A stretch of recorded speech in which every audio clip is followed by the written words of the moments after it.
So this is my first time in Pakistan, and I'll be absolutely honest. This country has blown me away. It's very friendly, very beautiful, and you guys have fantastic food. Tell them where you went last night. Karachi. My pronunciation is not that sharp, so please forgive me for that.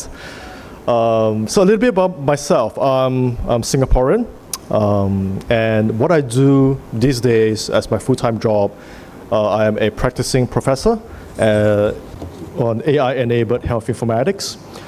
So my career has been largely focusing on digital transformation in health. And what I like to emphasize is that when I tell people digital transformation in health, they think of it as IT. Actually, technology is the easiest part of my job. I start off with policies and then change management, try to get people to somehow agree on what I want to do and then do it with me. That is very, very tough. Changing mindsets on how they would like to go on and change their workflow, operational processes. Very difficult because humans, from a psychological perspective, we don't like change. We feel threatened by it. So it's nothing malicious, people just don't like it. So imagine when you have someone coming to you and you're a practicing clinician, practicing nurse, pharmacist, occupational therapist, whichever your portfolio is, and then I come and says, let's change how you have been trained. Let's change how you're comfortably practicing for the last 20 years and try a technology and there's patient lives at stake. This can be very difficult, be it in Singapore or any other places I've worked in. Before COVID, so after COVID, I stayed predominantly in Singapore. Before COVID, I was working in the Kingdom of Saudi Arabia for their Saudi Vision 2030. And before that, Abu Dhabi, Dubai, China-related territories like Taiwan, Korea, Japan, of course, ASEAN countries, Philippines, Indonesia, Malaysia, etc. Saudi Arabia has been interesting. That's the only country where they tell me money is not an issue. They will say, Adam, take the money and give me magic. Sometimes it's stressful. It's a different kind of stress. All the other places I have is I'll be trying to ask for money. And they'll be like, no, there's no money. Well, there is. They just don't want to give it to me. There's more important causes. In the kingdom, it's like, money, take the money. Show me and give me miracles. I want this by the end of the year. And that's a different kind of stress. So it's interesting. I've worked with WHO for digital health as well. So WHO was a very different experience for me. Coming from Singapore, we're pretty developed. We're very thankful. It's a small country. The government has decided very early on to invest in technology. So the practices that I had understood, and when I first started working with WHO, is drastically different. WHO works in low and medium income countries. And what is priority to them is not a priority sometimes in Singapore.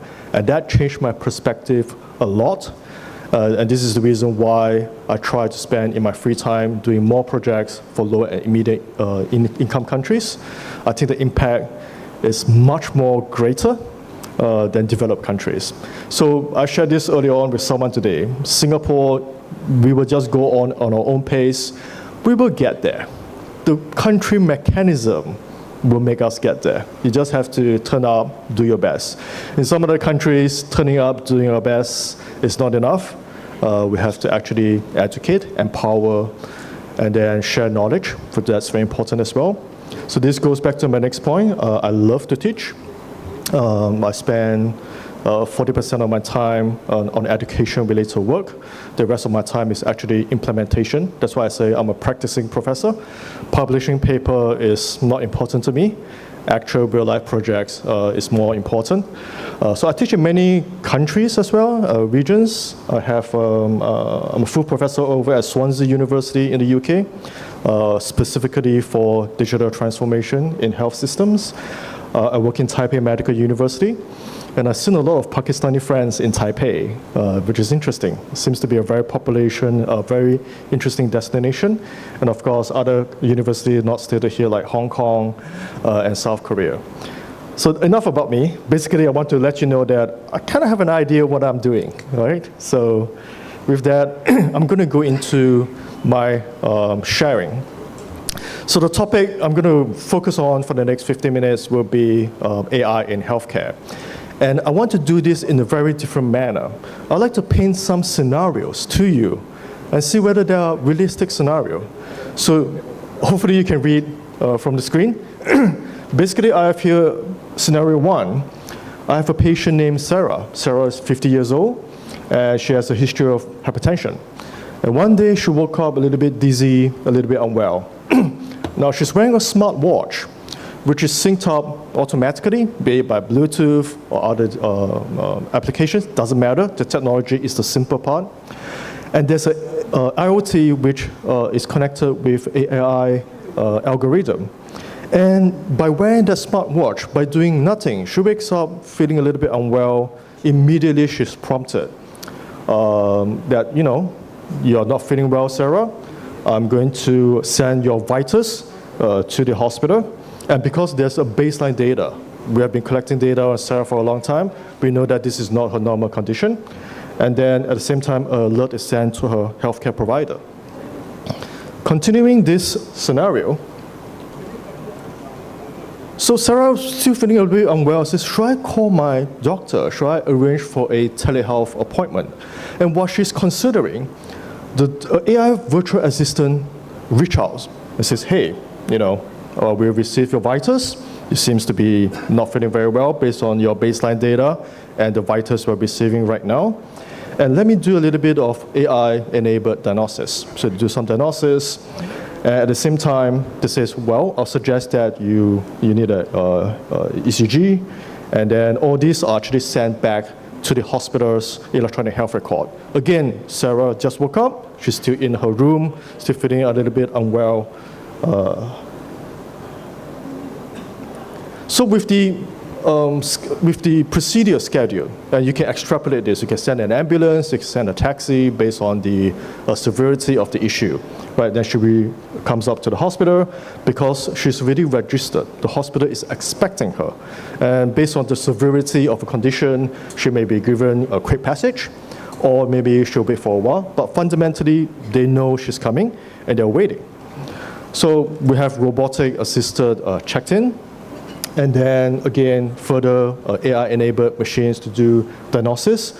The whole idea is to make it seamless, reduce patient waiting time, and this is absolutely possible because all her data is already recorded in the electronic health record, and it's been run through AI algorithms. Again, there's a baseline data. So when she go to the diagnostic imaging department, she takes a scan, which is machine-enabled, and AI system would then provide a first-level diagnosis, looking at her results and giving her, as well as the radiologist, a rough indication of what they think could be wrong. And of course, radiologists are very busy people, as and when he or she has the time, he will goes over to Sarah. All these data are already available, available on a laptop or iPad, or even any other tablet. AI-assisted diagnosis, giving you insights, what to look out for, whatever procedures that should be taken has been scheduled and taken. And then she receives a personalized treatment. So this is some of your previous medication. Given your recent history, maybe you want to adjust that dosage a little bit. What are some of the lifestyle? Because there's a wearable, the system knows that, these few days, maybe Sarah has taken up some new activities that cause a strain. So maybe you want to cut that back, and so on and so forth. Now, here's the thing. If you look at all this scenario, you find that there are very familiar things that you read off media or even see implemented in hospitals, perhaps even in Pakistan. We have AI in diagnostic. This is no longer new, although it is not prevalent. The technology is there. And we had this discussion earlier on just today at the roundtable where we debate about AI, a physician. That's about 70 to 90% accurate versus a human. And I was sharing that in the situation where there's no human doctors, 70 to 90% is actually pretty important, right? It's better than nothing. And you can actually see the applications of this in rural areas. So AI in diagnostic is there. Also, personalized medicine is no longer a situation where the physician is given a bunch of vitals and you try to scramble, lack of time, and you give generic results. AI can actually help personalize this and give you very pristine, succinct advice, what to expect, how you should go next, and then trajectory on what would be the best treatment and alternatives. Because we realize that sometimes clinical care is one thing, the human aspects is another very important thing. I shared yesterday during the AI workshop, my dad is 84 years old, he has cancer, he has a range of other chronic disease as well. So when the doctor went to him and says, you should cut down on all this food. And then I told the doctor, you know what, my dad's going to graduate from life very soon. I think he should be eating whatever he wants, right? So there's a difference between knowledge and then wisdom. But AI could be there to say, well, he can still enjoy his food, his lifestyle, but maybe you want to watch out for a few things. So these are very useful in helping us provide empathy to our patients as well. And you will see elements of AI-empowered telehealth. So not just bringing services to the patient, but there's AI component ensuring that minimum waiting time, a quick diagnosis. So if there's an emergency, you can actually dispatch an ambulance. And of course, a smart hospital where things are automated.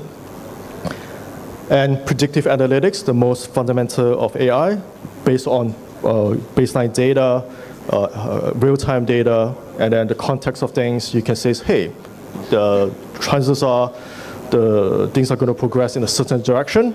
Maybe you would like to do something, or even take on those interventions automatically.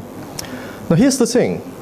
In the 4 scenarios I mentioned to you, while it may sound a little bit futuristic, the technology is already here.